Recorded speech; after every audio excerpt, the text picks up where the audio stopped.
Welcome back, everybody, to a look at another Studio Canal Cult Classics release. And yeah, I've finally got one of their Steelbook versions of their Cult Classics films. As I said in the film review of Soldier Blue, they did a Steelbook release for that. That was actually the first one. This is the second, and it is 1977's Orca, also known as Orca the Killer Whale.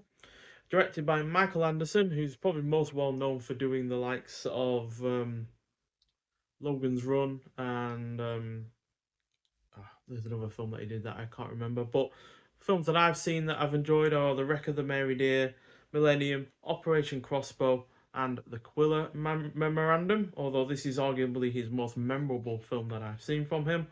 This clock's in at 92 minutes long, and it's a thriller that had a budget of $6 million and had a return at the box office of about 14.7. So a reasonable success. And yeah, it stars the likes of Richard Harris, who we'll actually be talking about later on this year, because the Eureka are releasing a film of his called Juggernaut, which I've already seen. But he was also in the likes of Robin and Marion, Patriot Games, The Cassandra Crossing, The Heroes of Telemark, and probably most well known as playing Dumbledore in the first two Harry Potter films. Also stars Charlotte Rampling, who was excellent in the likes of 45 Years and The Verdict, but she's probably most well known to modern audiences for being in Dune and Dune Part 2, which were obviously only a few, the first one was only released a few years ago. Also stars Will Sampson, who was in the likes of Outlaw of Josie Wales and Poltergeist 2 The Other Side.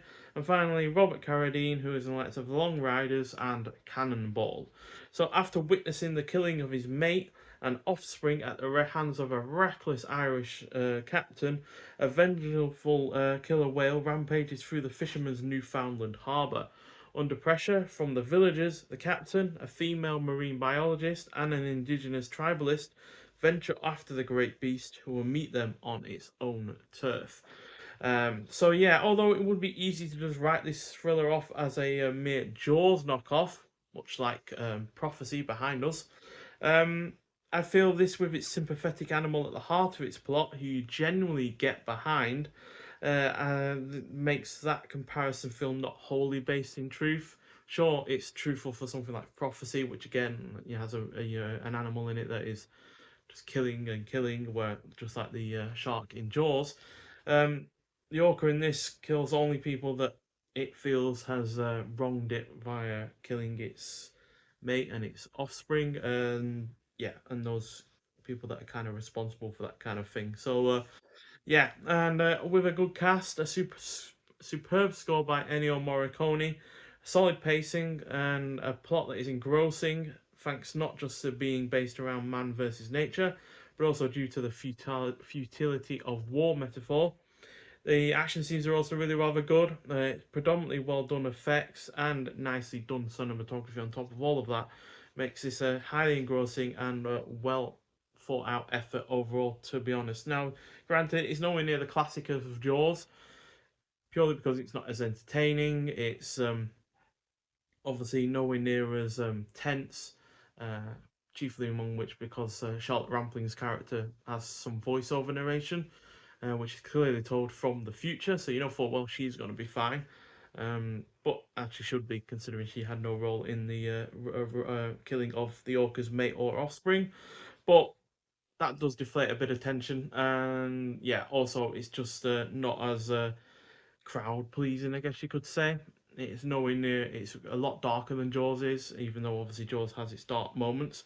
And granted, it's yeah, definitely casting a light on the malpractices of whale hunting and such and such. So yeah, but I still think I find it's absolutely fantastic film overall. 3.5 stars out of 5. It's really really well done, and yeah, the scene where the orca's offspring and mate get killed is really rather quite shocking even for today. So yeah, do highly recommend getting this. I really like the steelbook that this has going on, especially the blue color and then the face of Richard Harris alongside the orca whale himself.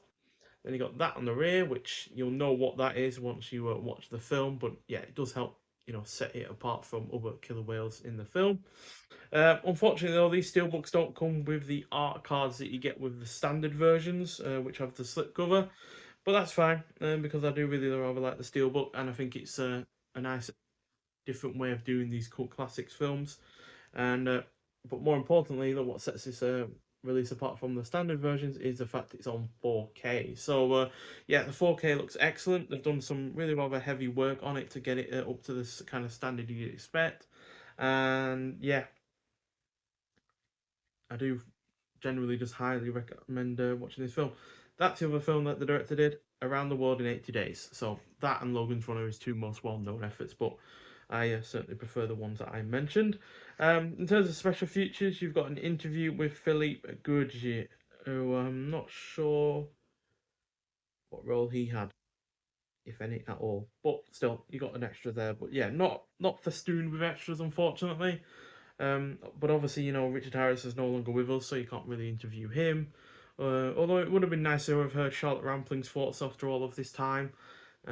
She's still fortunately alive, and yeah, you could have certainly probably gone for some archival extras as well. But yeah, regardless, it is the film at the end of the day that is the main draw to this. And then you've obviously got the Steelbook, the fact it's in a glorious 4K edition, and yeah, it's overall just a really rather neat package altogether when you consider all of those elements. So, yeah, highly recommend this film if you've not seen it before. If you think it's just going to be a Jaws knockoff, then please do get that out of your head and just go into this with a open mind, quite frankly, because I feel the reason this probably didn't do as well as it did could have done at the time or is as well known now is because of that quite frankly false comparison. Yes, there's scenes at the sea, in the sea.